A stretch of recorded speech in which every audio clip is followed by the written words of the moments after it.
connect in between our Wednesday night discussions.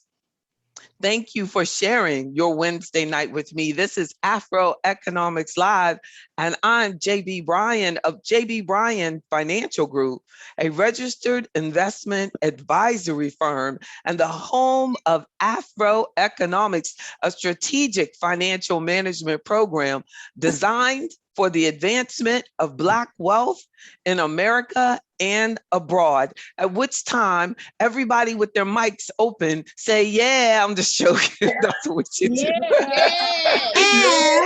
that's right. Look, that should be our weekly thing. Look, we just open up, just scream. How many? Well, I was just when I was sitting there with Michael, my husband, and we were watching television. It was a commercial, and the little boy was like all over the floor dancing. Oh, they were doing it about how expensive daycare is now, like how childcare is so expensive through this COVID period. And they had the scene in the back, and the child was back there dancing and having a good time. It really didn't care about the cameras. And I was like, how good it would feel in life that as adults, we could just do that. But if I walked in the room and Dion was like all dancing back there, we would be like, what's wrong with her? Tripping? why, why is she tripping? Instead of thinking, wow, that's a happy woman. We saw King Hollis and he's just like, loving life. Why can't we? Why can't we? I'm about to say you're crazy.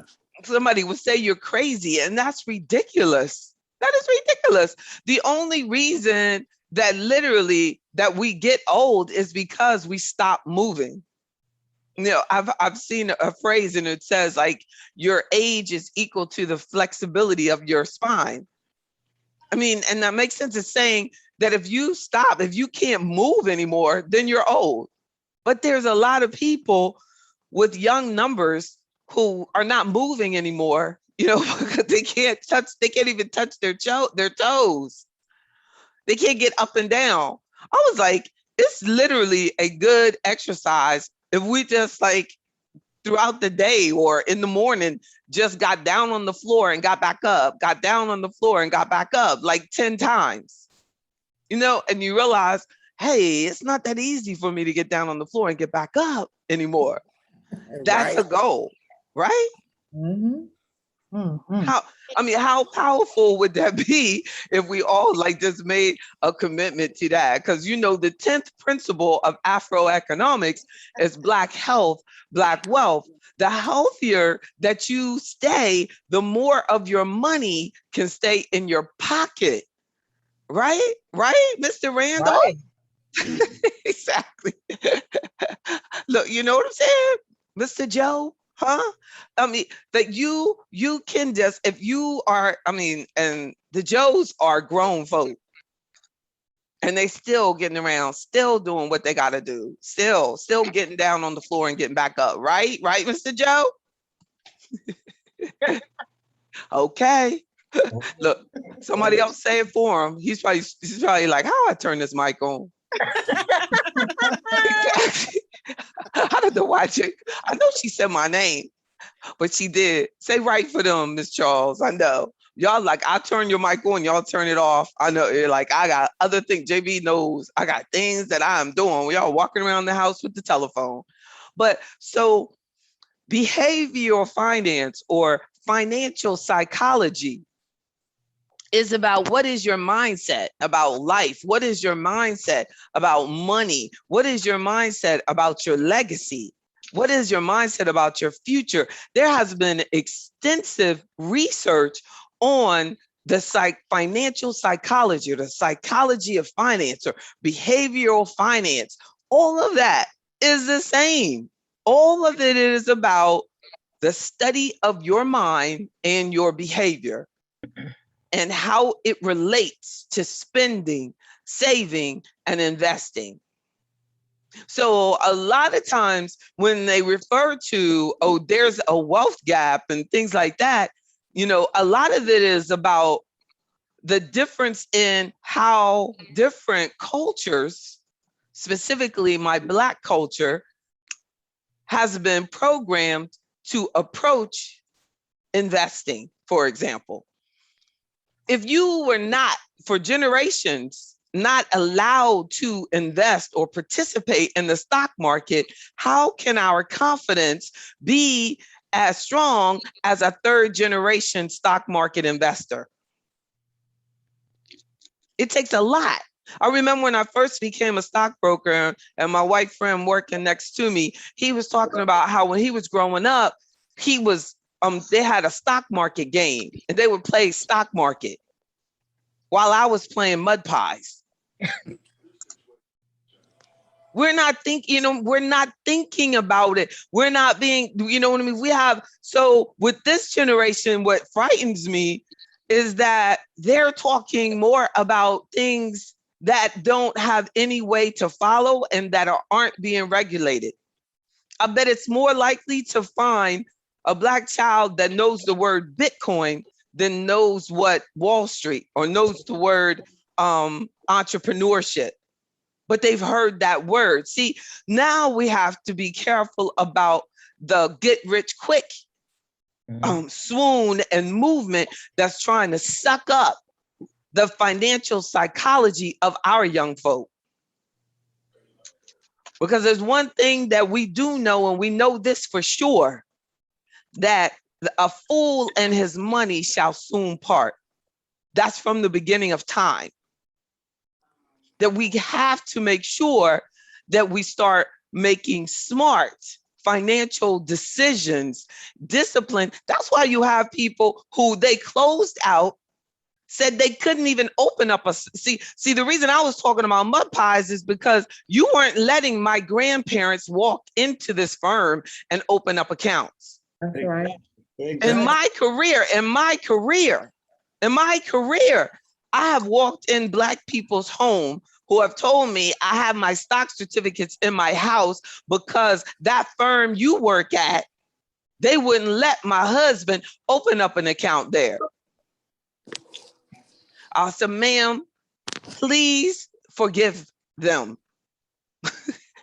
and let me help you. Because I'm the only Black person in there and I need to get some assets in. So I get what they did, but I'm going to help you. You know what I'm saying? We're going to get past this somehow because it's not safe for you to have those in your house. If your house burns down, they're going to be gone. Like, back in the day, there wasn't like it's kept on a computer and all of that. There's probably families out there now that have the stock certificate, and it makes it so difficult because it's impossible to keep up with the value of that investment. So it's not as easy, I'm going to say. It's not impossible. If somebody try to sue me, she said it's impossible. All I have to do, okay, you can keep up with it, but it's a lot easier when you have it and you have it in the system and you're getting regular statements and you know about dividends and you know about reinvesting things and it can be done versus all these little checks coming to your house and things like that, but you have to be there to get it, what I'm saying. Don't move, Lord, anything could happen. So we didn't have the opportunities. Some companies probably wouldn't even allow them to buy the certificate directly. They have mostly things like from the utility company that would send things out, but they couldn't get the investment accounts. So if you don't give me, my opportunity, then you're actually developing my financial psychology, especially my financial literacy part. Financial literacy is part of our financial psychology, our financial mindset. True? You're not going to invest in anything if you don't know about it. Correct. Mhm. Right? Yes, ma'am. So financial psychology is the study of the mind and behavior as it relates to spending, saving, and investing decisions. Financial psychologists apply psychological theories and methods and practices in the area of personal finance and financial services. They're actually people who that's all they do is sit down and talk with someone. And then Michael was like, well, what? I said, well, maybe like if somebody has a gambling problem, I guess, or somebody has like an extreme fear of the stock market and they want to get past it, they might want to look for someone that focuses on financial psychology, or say they were married and the person took all of their money and they, and that developed this huge anxiety in them about money. You feel that? Yes. That happens. That happens. You're right. He said, Yes. it's a private joke we were having right there. Exactly. It is in private, baby. He said, you gonna tell him, you gonna keep it real, right? Keeping it real. Mm, Definitely. it happens, but look, like, but still you stand and see how, and you're doing the right thing. But it took, like, after you go through such a negative experience, it takes time to develop a sense of trust. I can only imagine how much it took for him to develop a trust for me. Plus, I'm a female, and it happened, and what caused the tragedy, was a female. So all of these things go into a person's financial psychology. Some people will go through something with a woman and they'll say, I'll never let a woman help me with my money, something like that. Or a Black person took $5 from them. All of those are like, that's financial psychology. I'll never trust it, God forbid. They're saying, make these. Have you ever met someone and something happened to them 30 years ago and they still live by that rule? Yep. Yep. Yep. Mm-hmm. Absolutely. Still doing it because this is why. Oh, it's terrible. But those things run rampant through our community, like not splitting a pole walking down the street. How many of y'all still doing that? How many of y'all make the person walk back? Yeah. Tell the truth. Yep. I've heard it in a long time. Yeah, Doesn't so everybody? he said done to everybody. No, I don't believe in it. I love splitting a pole just so I can get past that. It is not real. It is not real. And when I'm passing it, I rebuke that. It is not real. God watches over me. This splitting this pole does not affect my future. Oh, that's right. What about putting your purse on the floor with the money? Exactly. Exactly. Is that true? I don't believe it. Look, I don't believe it. But you never know. It could be holding me back. That's African economics. That's right? economics principle number 11. Don't put the purse. Look, my biggest fear when putting the purse on the floor is like, does this place have bugs up in here? You know what I'm saying? That's right. Isn't it the truth? Like you go in somewhere, like you don't know what's up in there. But but I never have worried about like it will mess up my, my money. No, isn't that the truth? But we have to get that stuff out of our mind and take ownership of what we need to do to keep our money right. Mind and behavior. It says that the discipline of psychology itself. So psychology by definition is the study of the mind and behavior. So financial psychology would be the study of our mind and behavior towards the money. So the discipline embraces all aspects, psychology embraces all aspects of the human experience, from the functions of the brain to the actions of the nations, from child development to care for the aged. In every conceivable setting, from scientific research centers to mental health care services, the understanding of behavior is the enterprise of psychologists. So financial psychology encompasses practices related to managing one's financial life. And it looks heavily in the areas of developing our financial mindset, our social behavior, and our consumer psychology as well. I mean, think about it. It examines like how we make our financial decisions.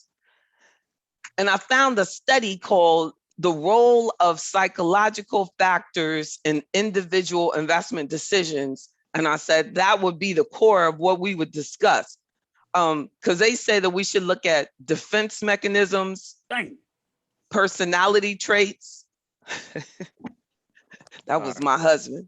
I don't know what you're doing, but you should stop it. The defense mechanisms, financial personality traits, emotional intelligence, and financial literacy. That's the main areas that we're going to look at just as we flow through these thoughts tonight. Like, so let's think about defense mechanisms when it comes to financial psychology. What we're doing unconsciously, like defense mechanisms are what unconscious actions that we make to protect ourselves from experiencing painful, unacceptable, or troubling thoughts, feelings, or impulses. So if these defense mechanisms, these things that we're developing to avoid pain, how does that impact our money? So some key areas of defense mechanisms, types of defense mechanisms, and I want to look at them from a financial perspective. If you think about denial itself is a defense mechanism, and it refers to the conscious and unconscious refusal to accept the reality of a painful or anxiety-provoking fact. Denial is the refusal to accept reality. So think about that. Who knows an example of that when it comes to their money or someone else's money that they're looking at? Like, you could say they're totally out of touch with reality. Maybe people not paying their rent during the COVID, perhaps. I got checks, so I got money. I got Like they denial that they had to pay that back. they said they got tricks. No, I have checks, so I. Oh, I was like, whoa, okay. Oh. That's funny. I was like, let me go back. Somebody else thought you said tricks too. No. Oh, Joanne. See, she said, yeah, they feel like they have the checks. Exactly. So they're in this point of they feel like it's always going to continue. Even they're denying the fact to themselves that this is going to end. Mm-hmm. What are you going to do when this ends? But they've become comfortable with just ignoring it because it's too painful to accept the fact, look, that they gotta go back to work.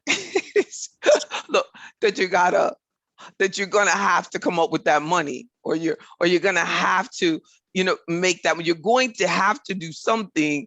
Like, or maybe they've just been sitting the money there, but they don't want to give it to their landlord, and they just keep trying. It's just too painful to think that they have to make that decision. So what? They'll try to find somewhere else to move. Instead of just taking care of that, and they'll ruin their credit eventually because it will catch up with them as an eviction and money that's owed. Or one time I spoke with someone and he didn't have a business, but he created one to get the PPP loan. Oh my God. And he was bragging about how he got the PPP loan. And I said, my brother, like, they're going to catch up with you, that you can't do that. And he said, well, you know how many people did that? And this was when it was first starting. So we really that's probably where a lot of people made the mistake, because they didn't see the news stories about all these people going to jail for it. They hadn't all come out yet. So he's saying, he was like, I said, well, just because, of that, like someone else is doing something, you don't have to, you can't do that. You can't do something and you don't know what's going to happen, but it's, I don't feel comfortable with this.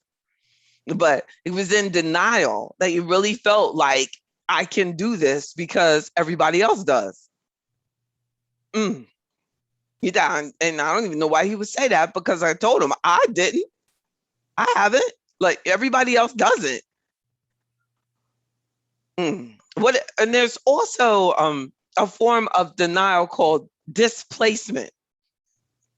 And displacement is if you you're angry, but you don't place that anger or disappointment or joy even in the right area where it's supposed to be. But most of the time, they're mad at something, and then they'll take it out on something else. So if they don't, like, for example, for me, they might say, I might suggest you should do this investment. And then they might say, oh, nah, that's a dumb idea. But the fact is they really don't have the money. So instead of saying, I don't have the money, they'll say it's a dumb idea. Instead of addressing it that, no, you just don't have the money right now. How can I, do? What should I do? Can you help me? And actually get the help. And a lot of people don't join Afro economics because they really get mad at the idea of it takes time to get money. They rather sign up for something that lies to them. So they displace their anger at getting robbed onto something that's actually legitimate. Yeah. And then they'll get into something that's illegitimate in the attempt to satisfy that I know nothing is any good anyway. It's like a person who has a self-fulfilling, they want something positive. They want to be loved, but instead of being a loving person, they are a mean person. So they display, so the very thing that they want, they push away. Or the very thing that they want, instead of being it, they are the opposite of it. You want honesty, so they go around lying all the time. You can't trust people, so they become untrustworthy. You don't see? Right. It's like, but you have now become that which you despise.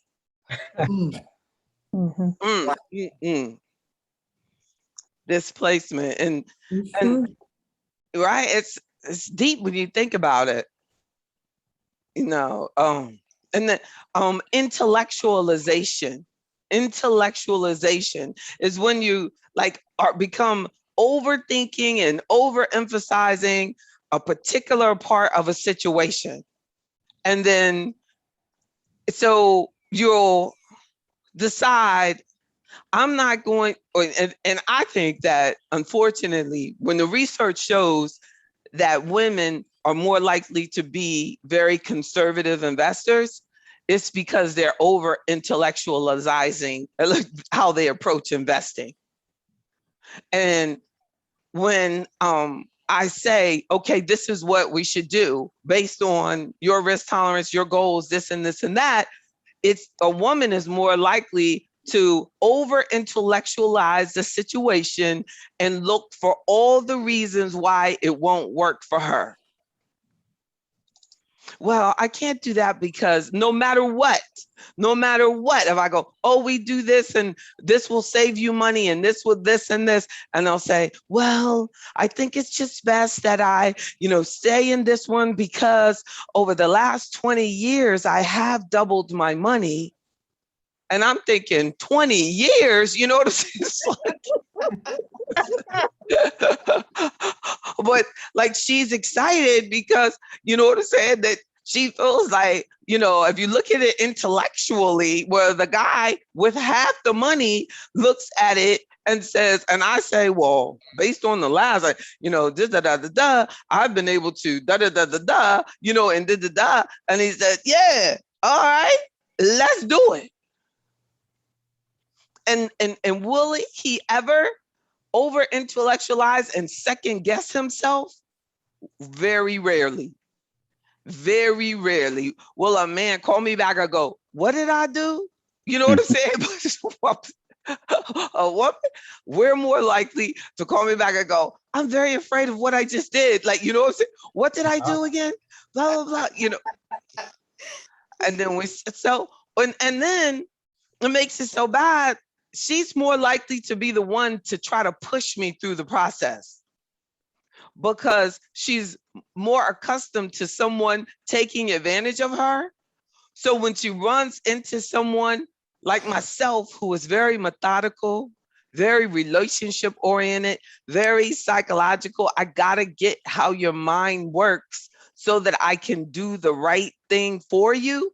Many people, many, unfortunately, women are not accustomed to the person taking the time to treat you right. They go, at what point is she gonna rob me? She should have robbed me by now. It's really sad. And they're really sad. And then the man says, this is exactly the way I need to be taken care of. This is exactly the way it's supposed to be. Don't be rushing through my money.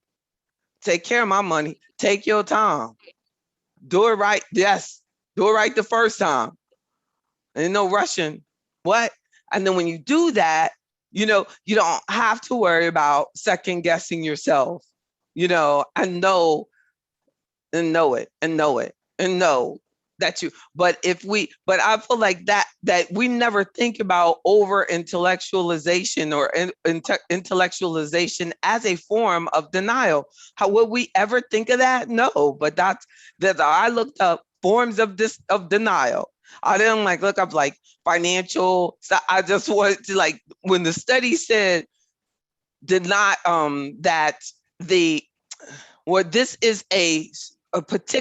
is a particular form of defense mechanism, is a key factor of financial psychology.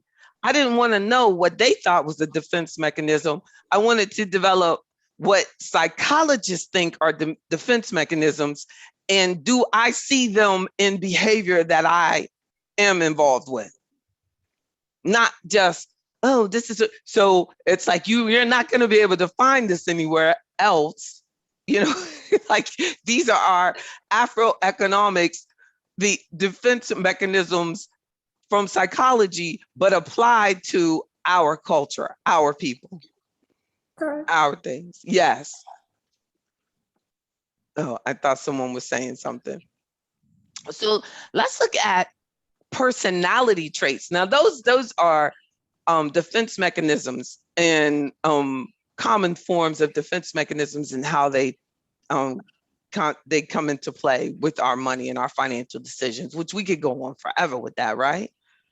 But I want to also look at personality traits and money, and I wanted to see what's the difference between character and personality. So character and personality are both used to describe someone's behavior. The two examine different aspects of the individual, though. The personality is more visible, while one's character is revealed over time through varying situations. Character is revealed over time. What would you say? Do you agree? I agree. Right? Yes. And I think so too often we actually judge ourselves and others from personality, Mm-hmm. when we need to be focusing more on character. We'll go, oh, that Kenneth Jones, he talks a lot, instead of, thinking about, well, that's just his personality. You know what I'm saying? But he's a very honest person, and he's loyal, and he could depend on if he says he's going to do something, he's going to do it. Right? That's character. I mean, that was just an example, not really. Mm-mm. Wow. There you go. Hey. He put that in quotes. He gonna have that to the side, ready for somebody. They be saying this about me. Yeah. Exactly. He probably gonna have it as his ringback tone. To the ladies. personality, but it's character. But you know what I thought was strong, and I don't know where I found it, but it was like, then this is so true. It said your talent will take you places that only your character can keep you. Mm. Isn't it true? When you Yep. think about it, like look at our superstars. Mhm. You know what I'm saying? Their talent Mhm. gets them to $1 billion, whatever, multi-million dollar, whatever. All it is, all of that, all the likes and subscribers in the world. But something happens. And what happens is not their personality, because all the likes and all of that comes from personality. It's the character, right? Right. Mhm. So when we're thinking about who should be your advisor, who you should do business with, things like that, stop just looking for clicks and likes and stuff like that. Like, what type of character does this person have? Are they dependable? Are they consistent? Are they honest? Are they regulated? You know, do they have complaints, God forbid? What is going? I've seen like some of the top performers in my business licensed with 15, 16, 20 complaints from clients on their record, and they got like 100, 2 billion. I mean, all of these assets under management. It is amazing to me. I'm like, these people are not like what what I think is it Bernie Madoff, the one that went to jail, but he passed away recently. And people were begging to be his client because of He his killed the government. personality. They were like, please, I Rob me. think he Please, died. Rob me. Yeah. They were begging. He was like, I'll get back to you. Yeah. That is amazing. You know what I'm saying? When they can sit there and lie all they want, but I know that that is not the only breach of character that that man had. No way. No way. It don't just pop up 64 billion, dollars or whatever, you know what I mean? D, and you find out the person is a shyster. Right. No. And then our government, you know what I mean, gets involved. You know what I'm saying? No, no, and no. So you got poor people paying the government to investigate rich people that got rich off other rich people, and then the richest person got over on all of them, and they all signed paperwork saying, I don't care what he does with my money, I want to be with him. There's documents. Mhm. But basically we paid for them to get their money back.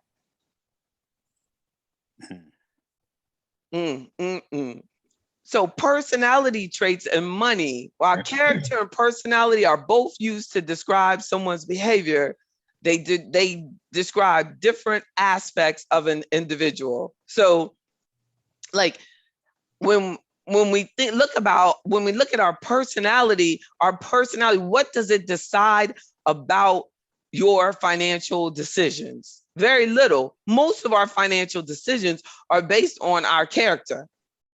Your character will say, I want to grow money over time. Or your character will say, I want to make money by any means necessary. I don't care if it's legit. I want it. I don't care if they, you know what I mean?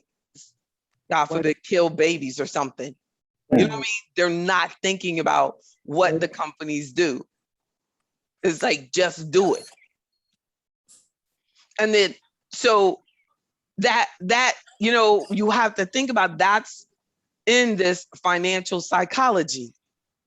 A lot of the things that go wrong is because of a breach in your own character. You have to take responsibility of that, even though we live in a society that does not make us take responsibility of things. I have forced myself in my life to take responsibility of each of my clients. You have to be accountable. But we live in a society where people just don't care. It's ridiculous. And stop. We have to stop spending our hard-earned money on things that are just dropping and throwing your money away. We do it all the time. And just because it's legal does not mean that we should be doing it. Lottery. Right. Oh my goodness, right? lottery. The lottery and the MGMs and the trips, and our seniors. I would love to go up to one of those bus trips before the seniors get on the bus and just pass around a plate and tell them, hi, I'm a Black person. I got my own business, and I'm just trying to make it. Will you donate some money? I bet that thing come back empty. Mm. You may They end up might just actually getting get off the bus. They probably tell me, right? They like, who told her? Look. They be like, that girl look like JB Braun. That's funny. Oh, get off the bus. I don't know what she is. You need to call JB Braun, figure that out. I don't know. We're going gambling. Get off. That is so. I think we will get at least 50. You think so? I do, because I I don't go know. on bus trips though. But I know. But look, who it'd be from? It'd be from like You some- wouldn't get some- as much. You It's wouldn't like get as that. much They'd as be they from. did. It would, You know what? She probably wouldn't even get that, because that'd be I don't taken from think the so. tip money for Yeah, the and bus they driver. would but as soon as they got there, all of them would start pulling out money. The reason why I say that is because they always do pass a bag for the bus driver. Right. Oh, so he get it. Right. So he get it, and he So getting You'll be paid. taking his cut, yeah. Oh, he probably put So me off. he He not gonna probably let wouldn't you even let me off. on there. Yep, he gonna put you off the bus. You ain't Exactly. getting He'd be on like, the she bus. getting my tip money. How he get tip money? Oh my goodness. But you know, You know you need to donate to somebody else. Exactly. Like, no way. No But you way. know- Mm. but JB, what you're saying is true. And I think it's real sad that persons will not contribute to something reasonable, well, more realistic, but they'll come on after they go gambling and everything. They will come back and brag about how much they lost. And I'm like, come on now. And I be listening to them. That's something to brag about. Yeah, and when they said I lost 1,300 and I lost 2,000, I'm like, That'd be a- That's a very really good sad. point. I'm so glad you It's said sad. that, because And that's in a matter of hours. that's a character display of a materialism. That's a down low trying to brag about how much money you got. Mhm. Yeah. And it's You see also what- that misery loves company. So, oh, you lost money, girl. I lost money too. So they trying to normalize. But they want to losing make money. sure that they say they lost more money than the other person. That's that denial. Well, I'm broker than you. Yeah, no, they had more money to lose. They had Oh, more money God. to lose. You had to have $2,000 to lose $2,000. So I mean, if I would say that, I guess, you know what I mean. If my character was jacked up like that, I would go for big numbers. I'd be like, I lost $10,000 tonight. I'd be like they'd be like $10,000, and everybody would look at me with like, wow, she had $10,000. They gonna be following you behind. When Thank you. Get out the bus. Thank you. They were like, she had $10,000. They don't think that you broke now. They Yeah. think you had $10,000. She must have some more, because she ain't crazy. You gonna spend all your money? I mean, because you see all those stars, like they said, what, like Mr. Jones and Michael Jordan, like multiple millions of dollars on gambling. Gambling. Yeah. Mm. You had to have it. You had to have it. And then it's supposed to be on the DL connected to his father's death. I think that's more of a rumor than actual fact. I did hear that, and I've heard it more than once, but I don't know. I can't- know. Yeah. Because how does a random Black man get killed? You know what I'm saying? On the side of highway. the street. On On the the side of the street. But he got killed the same way Bill Cosby's son got killed too. But Bill Cosby's son, I think, was changing the tire. True indeed. His dad said they said his father pulled over to go to sleep. You got millions of dollars, you pulling over on the side of the road? To go to sleep. I don't know. It doesn't make sense. You're right. Exactly. It does I not don't make know. sense. You're And right. Michael was distraught. Like he quit the league and everything. Something was up. Something was up. Because Right remember, after that, when he went to play baseball. and they suggest that in that dialogue, in that movie, right, Michael? In that movie about him, that documentary thing, they suggest that. They don't. On a more conspiracy side of it, some people think that that was part of their initiation to the Illuminati.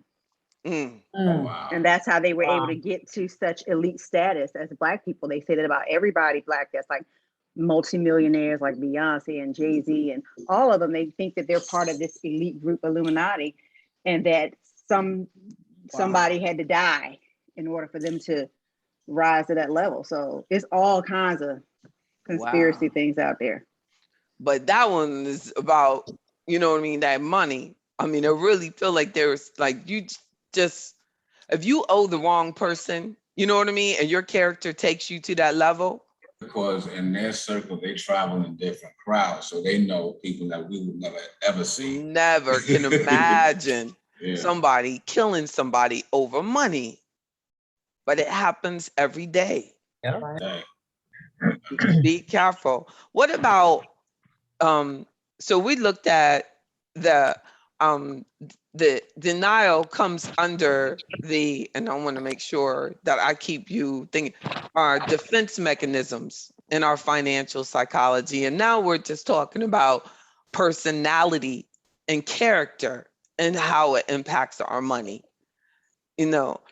And I believe that given good character, we're going to want to see the history, the research, the asset allocation, the diversification, the names of the companies involved. You're going to want to see, like, if you're doing something with your money and you have to close your eyes to do it, don't do it.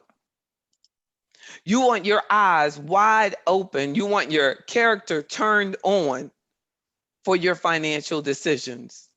You don't want to do anything that you don't understand. And you want to have enough confidence that you demand an understanding of it. I feel that it's the biggest insult to a financial advisor is if their client says to another person, like, and I hear this all the time. I ask someone, you know, what are you investing in right now? And they say, I don't know. I don't look at it as like the client's problem. It is the client's problem though, but I look at it as, you know, what type of advisor, as we were talking, remember, someone was saying about, you know, it's the teacher. The teacher has to make sure that the student understands. It's my responsibility. It's their responsibility, you know, to make sure that the client understands. But too often, you know, we have associated it as it's okay not to understand your money. That it's kind of, you know, a woman can, you know, doesn't have to understand money, you know, oh, and we think it's cute. Oh, my husband does that, and, you know, and stuff like that. That's not, it's not cute. Nope. And JB, then Uh-huh. also, I think it's just really good. Like, let's say you don't really understand something. Like you and I were talking in one of our appointments, how funds are like kind of blended in. If you don't really understand it, maybe necessarily the first time we discuss it, There you go. ask that same question again. And if you got Amen. to ask it the third time, ask it Amen. again. And when you and I sit together, this is just something that I'm just sharing with everybody else. I'm not sure what everybody else does. I kind of keep a little notebook, and then I Good. say, okay, we talked about this, we talked about that. And then I got like a little check off thing of things I know I want to talk about during the course of time we have our one-on-one. So Good. just passing that on to Good. everybody. Cause you get on my last nerve. I'm just joking. But exactly. You know what, JB, you love it. You love it. Keep watching too. Look, but I mean, like, just say you did have an advisor, and they will act like you get on their last nerve. You've got to start looking for somebody else. Like, it is amazing to me. Like, I don't want to go anywhere. I don't even want to go through a drive-through window and the person act like I get on their nerves. I don't understand it.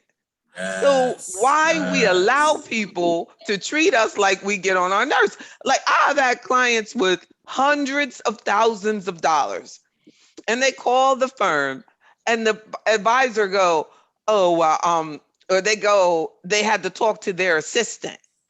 So the person made a mistake, and you're talking to their assistant that has no license and no accountability, and go, okay, JB, you're right. I'm gonna call the person, but I have to, you know what I mean? Have to, that person there. First of all, there's no advisor on the planet that's busier than me. So if I have time, I'm telling you, they are not busier than me. You know what I mean? They might make more money than me because their clients have more money, but they are not, you know what I mean? They're not busier than me. That's right. So they're not busy working. That's what they're not even busy working. They on the golf course. Thank you. They at the house at the river. They at the so-and-so, you know what I'm saying? Yep. So don't ever allow anybody to act like you're bothering them, or they put you off on their secretary. You know what I'm saying? I don't care. But a lot of times, any business, JB, I don't care if you go to a store, anywhere else and money. If I don't get the service that I feel like, you ain't got to worry about getting my money. Thank you. That's right. Thank you. That's right. I'll take me and my little $5 somewhere else. Somewhere else. I ain't gotta complain to you. You ain't gotta worry about it. You won't see me. That's right. Isn't that true? Because we really matter. We really matter. It really matters. It amazes me how many times I see that we're treated like our money is insignificant. So Yahoo Finance did a study last year for 2020, and it said that the majority, no, it wasn't the majority, but it was over 40% of the Black people surveyed said that they were unhappy with their service at the financial company they were with. That is a personality character problem. How in the world would you let that go on? JB, I have an uncle who's down in South Carolina, and I'll never forget, he went to his bank that he had been at for so many years, and he felt he was disrespected. He told me, y'all give me all my money right now. Right now. He said he took all his money and he took it somewhere else. He said, because it's a bank on every block on this street. I know, that's right. That's right. Good for him. And y'all ain't got to cry. And you ain't got to act like you care. Like, you know what I'm saying? Put them out. Isn't it true? But that's culture. That's cultural. You know, I really respect him for doing that, because we just really let too much go by. And then, but don't, with them, because we really kind of have a zero tolerance when it's somebody that look like you. You know what I'm saying? He would have been gone. JB, I think it's more so that we just indifferent to the money. A lot of us are very indifferent, meaning we're very lackadaisical with our money. And when I look at money, I think the money has a personality. I treat money like it's a personality. I'm not indifferent to the money, meaning I just don't just casually get my money up or just pay me anything. No. I'm not indifferent to the money. Good for you. I think a lot of us it's just that's too a very good point, though. Y'all agree? I agree. Amen. Amen. Like, and the way that we'll accept jobs and like never get a raise. Or the way that we'll rent out houses, like, I have clients that'll have a rental property and they'll never increase the rent. Oh my never. God. Like, you have 10 years. I had one member that her house, they did not pay her rent for 10 years. How did they get away with that, JB? She just didn't collect. Oh my She goodness. didn't collect. They told her that they were having financial problems and this and this and that. And then I told her, I said, this can't go on.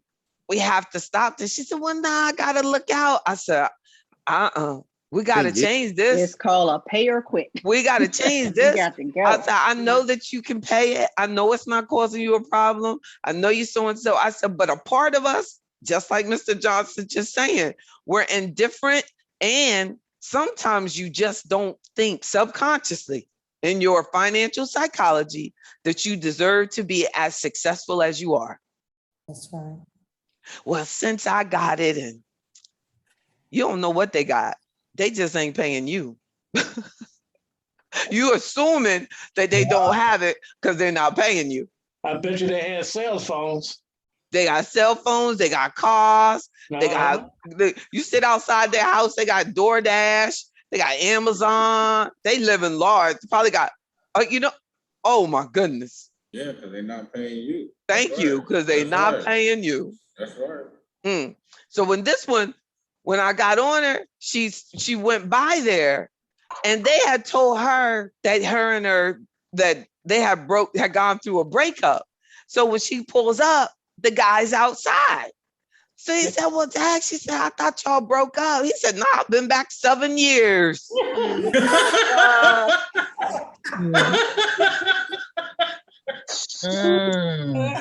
She was so ticked. She wanted to sue him then. I said, nah, let's slow down. Like, you know what I'm saying? But they got to start paying. And I think they felt so embarrassed. They knew they were wrong. You know what I mean? She was like ready. She was ready. They were going to get evicted. You know what I mean? I was like, well, you don't have to do all that, but sometimes that's why we need somebody from the outside. Like everybody cannot be a landlord. Like Mr. Lawson is good at that. Like, you know what I mean? He'll do it and get it. But me, I remember when I wanted to sell a commercial property and everybody kept saying, well, you could just lease it out and this and that. I was like, I'm not a landlord. I'm an investment advisor. I'm not going through that. No way. I don't want to put anybody out. Look, everybody needs a no person. If you're not a no person, you better be friends with a no person. You're like, oh, you know what? I'm gonna let so and so handle this for me because you already know that's your no person. Amen. And then I don't want to pay those managers. You know what I'm saying? Then you got to give them the fee, give them part of your money. So it's like you have to be, you have to be ready. You have to be ready. So and know what you want to know what you want. So emotional intelligence is another portion of this, like of your financial psychology. So emotional intelligence, and they keep like throwing that around here lately, is the ability to understand and manage your own emotions and those of the people around you. How I gotta manage somebody else's stuff? What's that? Is that your major, Ms. Neville? Psychology? Yes, ma'am. Oh, wow. So when you saw this topic, you were like, oh, she up in my leg. I was late getting on here, but I said, let me get on here. Oh, good for you. Good for you. You got a master's in it? Yeah. Did they talk about emotional intelligence? Like, this is, to me, it's like a new phrase. It is kind of new. It's just been around probably more so in the last, 5 to 8 years. So it wasn't so much. They didn't have a whole lot of research and studies on it back when I was getting my master's and stuff. But now you hear it. I hear it all the time on my job, you know, motivational interviewing, all kinds of stuff. Like they said, like, remember back in the day, so some parts of emotional intelligence, and you can tell me if you agree, would be self-awareness, self-regulation, motivation, empathy, and social skills. Yeah. But back in the day, we called that something else. We called that you had manners, you knew how to handle yourself. You were back in the day, we called it being mature. You were aware, you could regulate yourself. Wow. That's what they called it back in the day. You knew how to not go out and act a fool. You knew how to talk to people. So it was kind of more commonplace back in the day as you were expected to be able to do all this. But today, there are a lot of people out here who can't self-regulate. They don't know how to talk to nobody. That's right. So they even on jobs, they try to tell when they're looking to hire people and train people, they want people trained on what they call soft skills, which is how to talk to people, how to self-regulate and things like that. So it's like a lot of people, especially these younger generations, they go out there and think, well, I ain't got to do all this, and they got all this. They're not your Chick-fil-A employees. They know how to right. And be de-escalate. accommodating, be empathy, know how to de-escalate situations. There you go. But today they go out there, oh, you going off, I'm going off with you. It's like last week, yeah. And emotional intelligence is a big part of leadership. And everybody has to be a leader of their own life, leader of your own home, a leader, that you have to have these emotional intelligence skills make a big difference in how we manage our money and how we allow people around us, to manage us. But I know last week, this person I hadn't talked to in about 20 years, but he was still in my database. And his wife called and she was like, I don't know what this is, but I don't know what you sent us. And I said, you got something for me? And I said, well, hi, how are y'all doing? This was my attempt to de-escalate, right? She was like, she thought she was somebody else. Woo! Yeah. And she says, oh, well, and see, that's why you have to be of good character, because when you ain't done SHIT to nobody, you ain't got to worry about somebody saying you did something. You know what I'm saying? So right? So I said to her, she said, well, you sent us something and it's saying that you want something from my husband and da-da-da. And then I said, hello, Mr. Are you there? And he said, yeah, I'm here. I said, it's okay if I talk to your wife? He said, yeah, because I'm not supposed to talk to her at all. And she would have really gone crazy if I said, I can only talk to my client, But so I said, he said, wife. He's exactly. So he said she was in I'm going crazy zone. So I said, well, text me what you're looking at. Because she said the account had gone down and this and that and blah, blah, blah. I said, well, text me what you're looking at. And she was just fussing. I mean, emotional intelligence, 0. So I said, fax me what you're looking at. Gave her the fax number. I said, and we'll check it out and we'll get together next week. They wanted to come in. First of all, the man was in his 80s. Why are y'all coming in unnecessarily? But I was like, okay. She's younger than him and she wants to see what you look like. Yeah. You messing with her money, girl. True. Her future. Because you could tell she was like way young. Because I said, I think I met you before. She said, when? I said, oh. Okay. Oh, that won't you. This is a new one. Oh my God. So I said, send it. And when I got the form, it wasn't with me. It wasn't with me. And I said, this is not my account. And she said, what are you talking about? I said, my name is not on this anywhere. It was a bank, at some bank, and it had it right on there. How did they choose me? I do not know.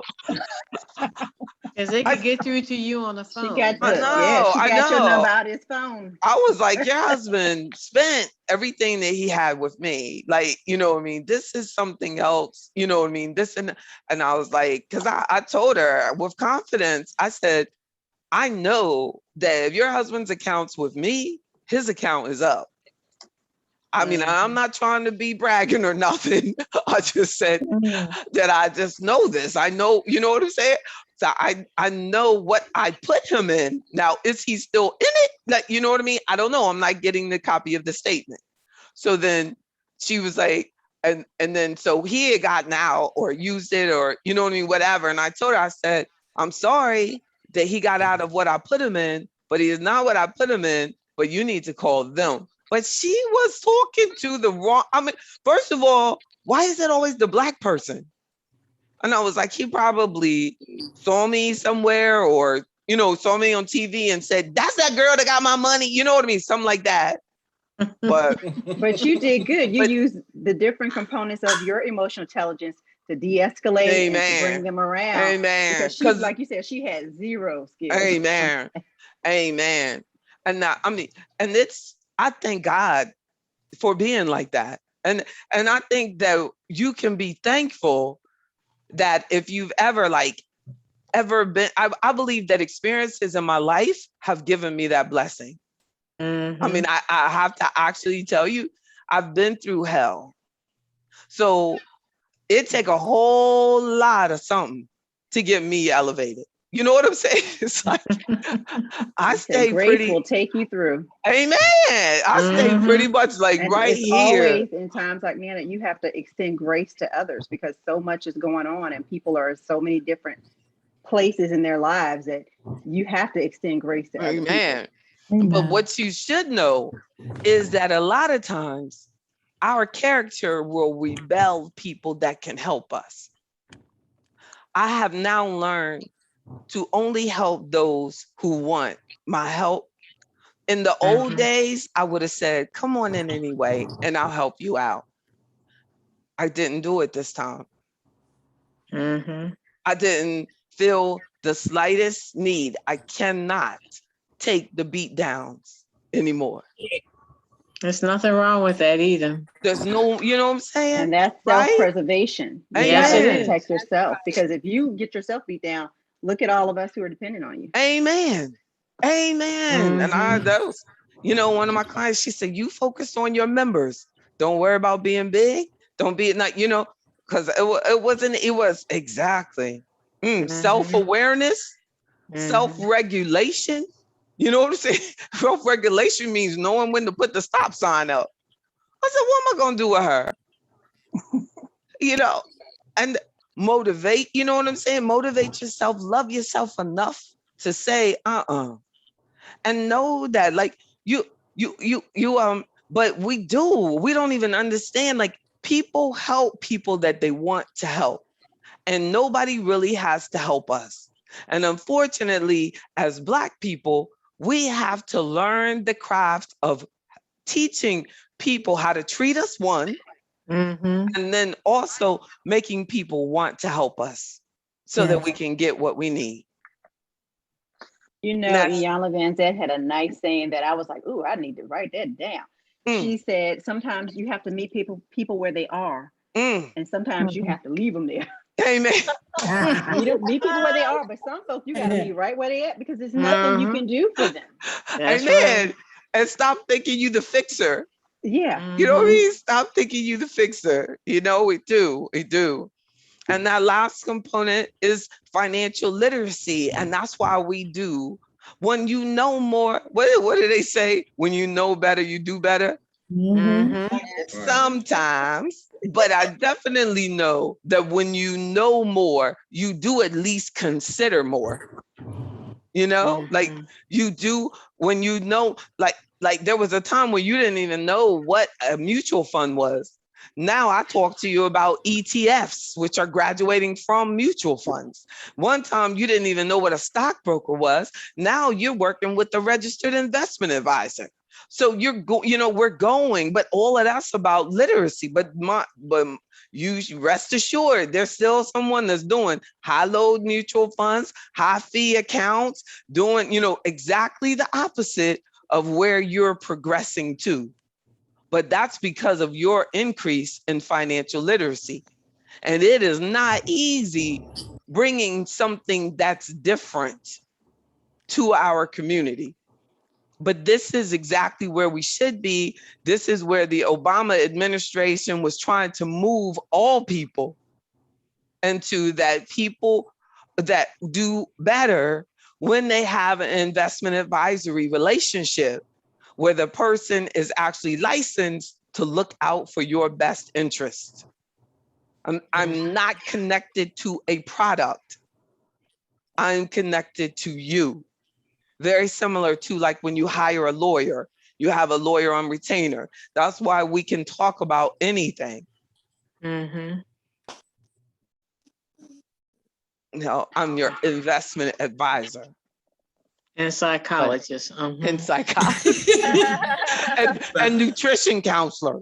Well, and pastor. And trainer and pastor. Amen. Hallelujah.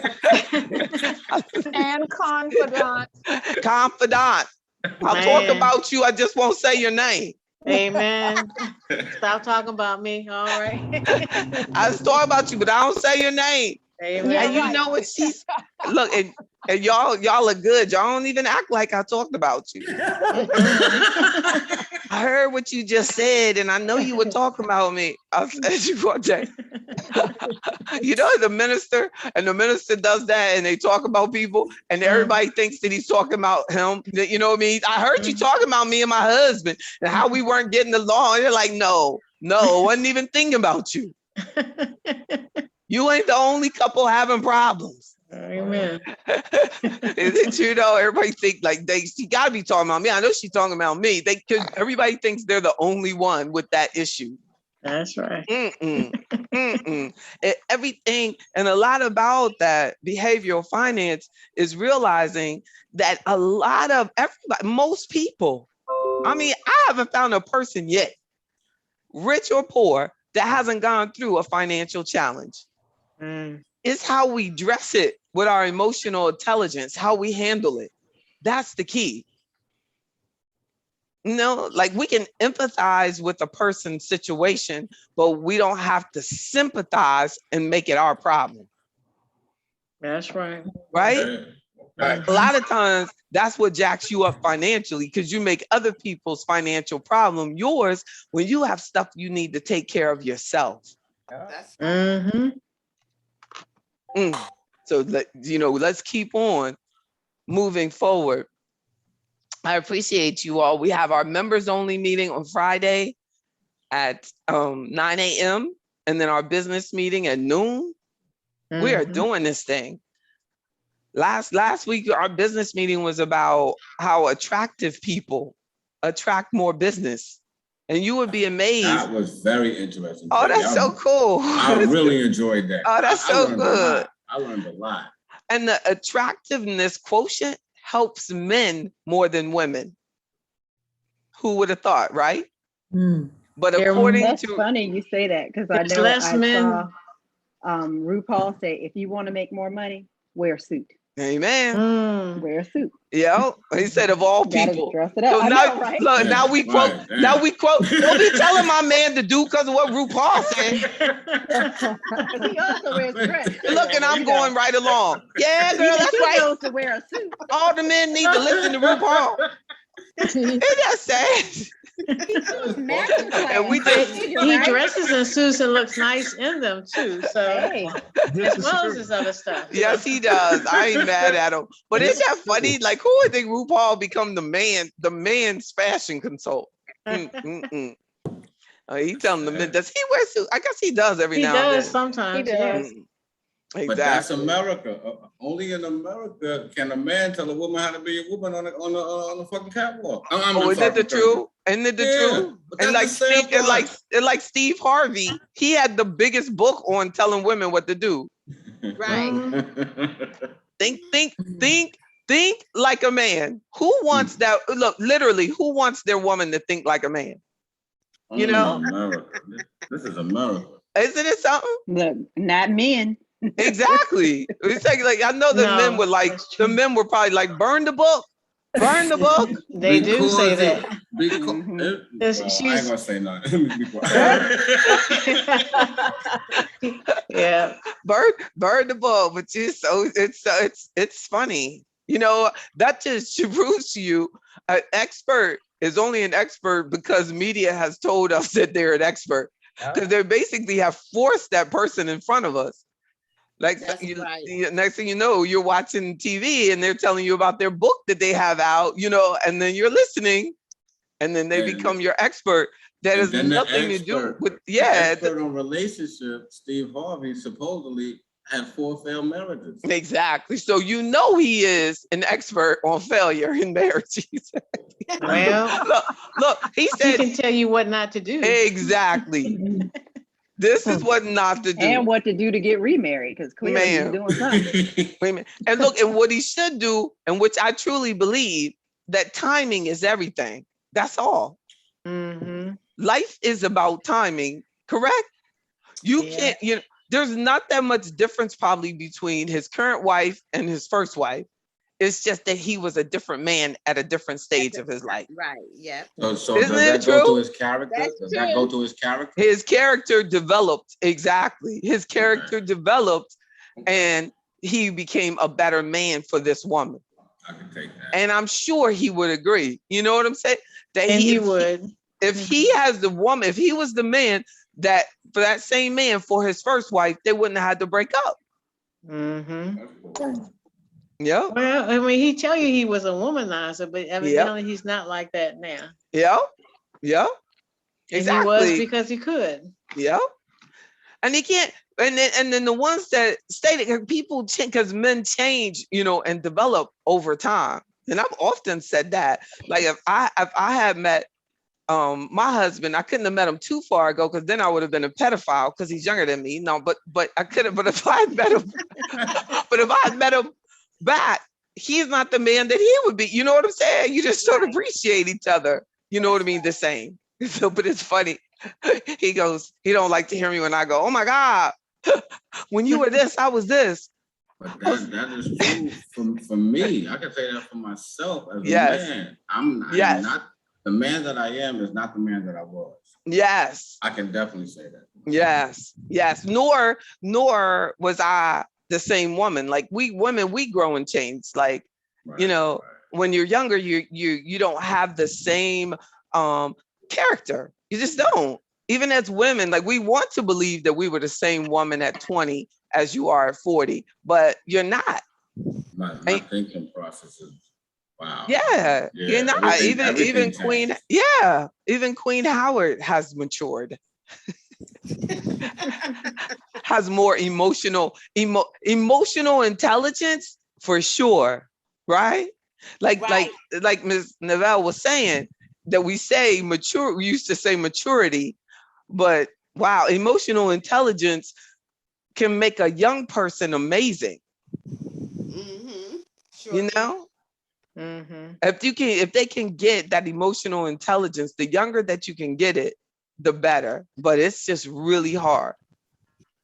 Really hard. It's like you have to go through experiences that teach you, so then I'm not going to allow that to elevate me. This person's probably going through something. Like you said, you learn to empathize with them. There's probably something else that's going on. Maybe they're having a challenging time, or they just had an argument. So just, be there, stay calm. But when you're younger, you're like, what? What's going on? Like,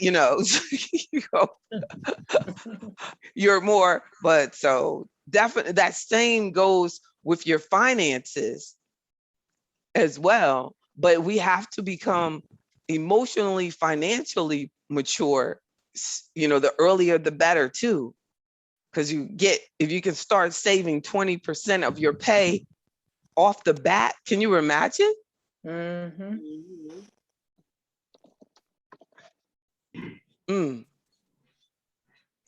Amen. Like it makes a difference. It makes a difference.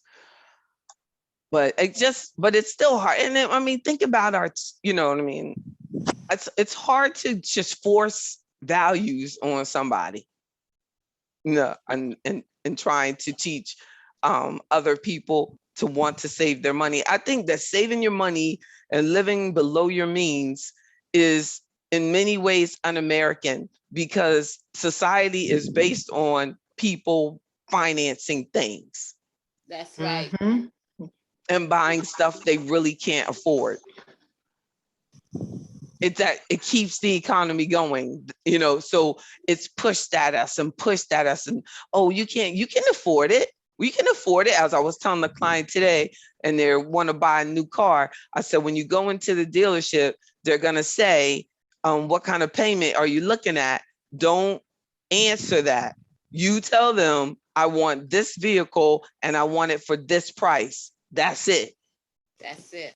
You're going to go in there knowing what your payment is. You're going to go in there knowing what the reasonable price for that vehicle is. Don't let them tell you that. We don't even need them to finance it. We can have a check when you go in. Yeah. That's the way I prefer to see my clients. So you're not going through that. You say, hey, the financier gave me such and such for this particular car right here. And that's the check that I have. And you either going to take it or I'm going to go to the other dealership. We don't have to go and beg anymore. That's that financial confidence, that emotional intelligence, that getting rid of any denial or lack of confidence or, changing our entire financial mindset. The Andersons would tell me about an amazing what happened with them when they were buying a property, and we went, and it was just amazing. I was telling them the way that we can do it and how it's going to be done, and they trusted me, and we did it. And that's the kind of respect that you should have. That's the kind of respect that you should have. So whenever you're approaching a type of situation, don't forget to run it, by me. And we have to, someone else was sitting there, they have a property they're trying to sell, they got an offer. And I said, they should be telling you how, proving that they have cash. Somebody comes to you with a cash offer and they haven't proved that they have the cash. Why should you have to prove it if you were buying? They should have to prove it if they're buying from you, correct? Right. Right. But it's amazing how when, they'll come at you. Remember, when you're in the driver's seat, you're the one, it's your money.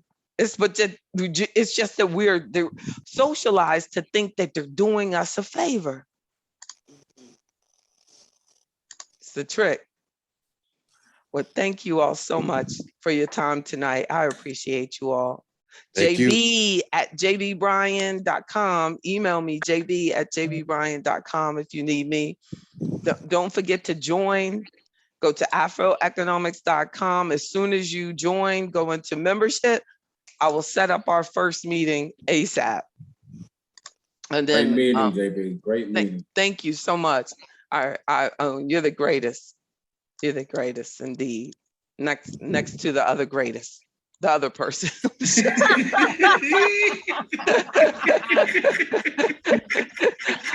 I treat you bad, don't I? Exactly. He's like, take back your compliments and everything. All the time. Exactly. I can't support you. I know, you bring me nothing but love and I just treat you bad. That's how it is. That's how it is. But that's family. That's family, baby. Look, because I ain't no joke. Oh, God. That's right. No joke. Have a good night. Good night, everybody. Good night. Good night, everyone. Good night. Love y'all. Good night.